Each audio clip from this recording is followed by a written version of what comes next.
यदि आपको लगता है कि आज के हथियार डरावने हैं, तो आपको यह देखना चाहिए कि लोग 100 साल पहले, 1000 साल पहले या यहां तक कि 2000 साल पहले क्या इस्तेमाल करते थे। दी सर्कल डॉक्यूमेंट्रीज में स्वागत है। ये अब तक के सबसे डरावने और अविश्वसनीय हथियार हैं। सबसे पहले हमें यह हुआचा देखना होगा। हथियार देखने में काफी आधुनिक लगता है, लेकिन इसे 15वीं सदी में बनाया गया था।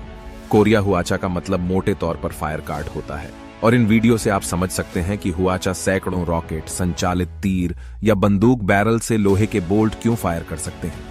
1590 के दशक में जापान ने कोरिया पर आक्रमण करने की कोशिश की। उन्होंने ऐसा इसलिए किया क्योंकि जापान अंततः चीन पर भी आक्रमण करना चाहता था और एशिया का शासक बनना चाहता था। लेकिन जब जापान ने कोरिया पर आक्रमण करने की कोशिश की तो हुआचा ने उनका मुकाबला किया और जापानियों को अपनी सेना छोड़नी पड़ी। आक्रमण के दौरान पूरे कोरिया में सैकड़ों हुआचा तैनात किए गए थे, जिनमें से प्रत्येक एक समय में 200 तीर चला सकता था, जिससे 3000 कोरियाई सैनिक 30,000 जापानी सैनिकों को हरा सकते थे। यदि हुआचा न होता तो शायद कोरियाई आज जापानी बोल रहे होते। आगे बढ़ते हुए हमारे पास है उरुमी। इसे देखते हैं आप सोच सकते हैं कि आप हमेशा चाहेंगे कि आपकी तलवार मजबूत हो, लेकिन आश्चर्य की बात यह है कि हमेशा ऐसा नहीं होता है। उरुमी का निर्माण भारत के केरल में संगम काल में किया गया था। उरुमी के ब्लेड बहुत लंबे होते हैं और झुकते हैं। तलवार और चाबुक के मिश्रण की तरह ये तलवारें आमतौर पर लगभग 160 सेंटीमीटर लंबी होती हैं। ब्लेड लचीले स्टील से बने होते हैं। ठीक से काम करने के लिए ब्लेड की लंबाई इसे इस्तेमाल करने वाले व्यक्ति के हाथ की लंबाई के बराबर होनी चाहिए। कभी कभी कई ब्लेड एक समान होते हैं। उरुमी का उपयोग करके एक हैंडल से जोड़ा जाना भारतीय मार्शल आर्ट में सिखाई जाने वाली आखिरी चीजों में से एक है। इसका उपयोग करना अविश्वसनीय रूप से कठिन है, लेकिन एक बार जब आप इसमें महारत हासिल कर लेते हैं तो यह बहुत घातक है और एक साथ कई लोगों से लड़ने के लिए एकदम सही है। अब आइए शॉटेल पर नजर डालें कि यह प्राचीन हथियार है। उत्तरी इथियोपिया से यह एक अविश्वसनीय रूप से अद्वितीय घुमावदार तलवार है। यह उस दरांती के समान दिखती है जिसे आप खेती के लिए उपयोग करते हैं, और यह अधिक घातक है। ब्लेड की लंबाई आमतौर पर लगभग 100 सेंटीमीटर होती है, लेकिन यह तलवार अच्छी तरह से घुमावदार क्यों है? शत्रु के गुर्दे या फेफड़ों को निशाना बनाने में इसका उपयोग होता है। आइए बॉब सिंपल टैंक पर नजर डालें। बॉब सिंपल टैंक द्वितीय विश्व युद्ध का है और इसे इतिहास का सबसे अजीब टैंक कहा जाता है। इस टैंक को बॉब सैंपल नाम के न्यूजीलैंड के प्रधानमंत्री ने डिजाइन किया था।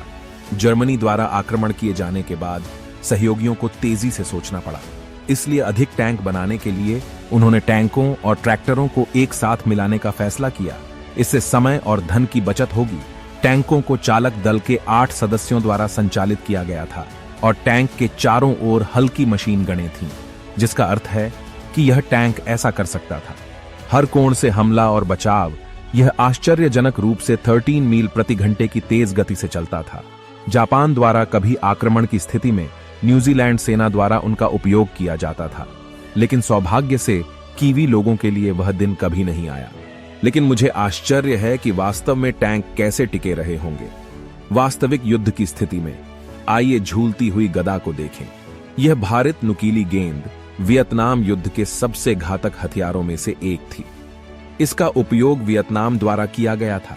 इन गदाओं को रस्सियों से जोड़ा जाता था और पेड़ों पर लटका दिया जाता था, फिर इन्हें चलाया जाता था। ट्रिप वायर पर अगर कोई खड़ा होता तो उसे इस कांटेदार गेंद से फंसा दिया जाता। यह वियतनाम की सबसे क्रूर रणनीति में से एक थी। कई अमेरिकी सैनिक स्विंगिंग मेज का शिकार हुए। जब इस ट्रैप की खबर सेना के चारों ओर फैलने लगी तो अमेरिकी सैनिक भयभीत हो गए। कुछ सैनिक पेड़ों पर फल उगते हुए देखकर भी डर जाते थे, क्योंकि उन्होंने गलती से सोचा था कि यह एक झूलती हुई गदा हो सकती है जो साथ चल रही है। आइए आर्किमिडीज भाप तोप को देखें। आर्किमिडीज एक यूनानी गणितज्ञ और इंजीनियर थे। वह सिरैक्यूज शहर में रहते थे, लेकिन 3री शताब्दी में सिरैक्यूज पर हमला किया गया था। इसलिए आर्किमिडीज ने कुछ बहुत ही उन्नत हथियार डिजाइन किए। आर्किमिडीज ने विभिन्न हथियार बनाए, लेकिन उनकी सबसे प्रसिद्ध भाप तोप थी। तोप एक बड़ी धातु की ट्यूब थी जिसका एक सिरा भट्टी में रखा जाता था। जब तापमान काफी गर्म होता था तो एक बारूद के गोले को अंदर रखा जाता था और फिर दुश्मन पर दागा जाता था। तोप सिरैक्यूज पर हमला करने की कोशिश करने वाले किसी भी जहाज को नुकसान पहुंचाती थी। आगे बढ़ते हुए आइए फ्लैग ONF फॉस्ट को देखें। फ्लैग ONF फॉस्ट को द्वितीय विश्व युद्ध के दौरान जर्मन सेना द्वारा बनाया गया था।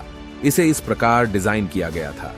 दुश्मन के विमानों को मार गिराने के लिए 9 रॉकेटों को अंदर रखा जा सकता था।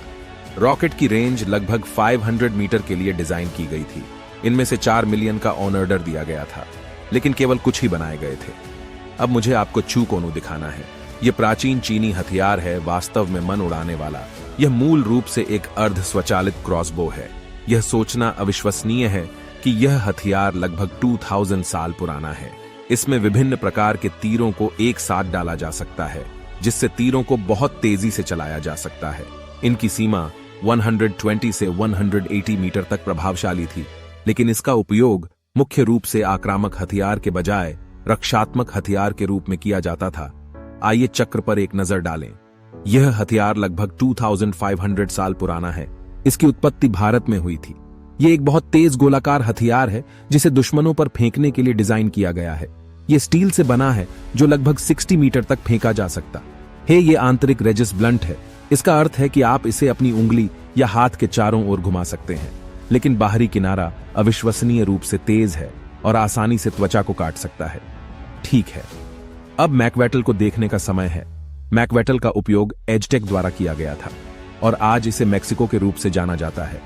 यह मूल रूप से एक लकड़ी का क्लब है जिस पर तेज स्पाइक्स हैं। ये स्पाइक्स ऑब्सीडियन से बने थे। ऑब्सीडियन एक प्राकृतिक रूप से बनने वाली ज्वालामुखीय चट्टान है। यह बहुत मजबूत है और बहुत तेज हो सकता है। यह हथियार अविश्वसनीय रूप से प्राचीन है। यह हजारों साल पुराना है। अखरिमे में आपको बाघ नख देखना होगा। बाघ नख सबसे कुटिल हथियारों में से एक है। इसकी उत्पत्ति भारत में हुई है और यह बाघ के पंजे से प्रेरित है।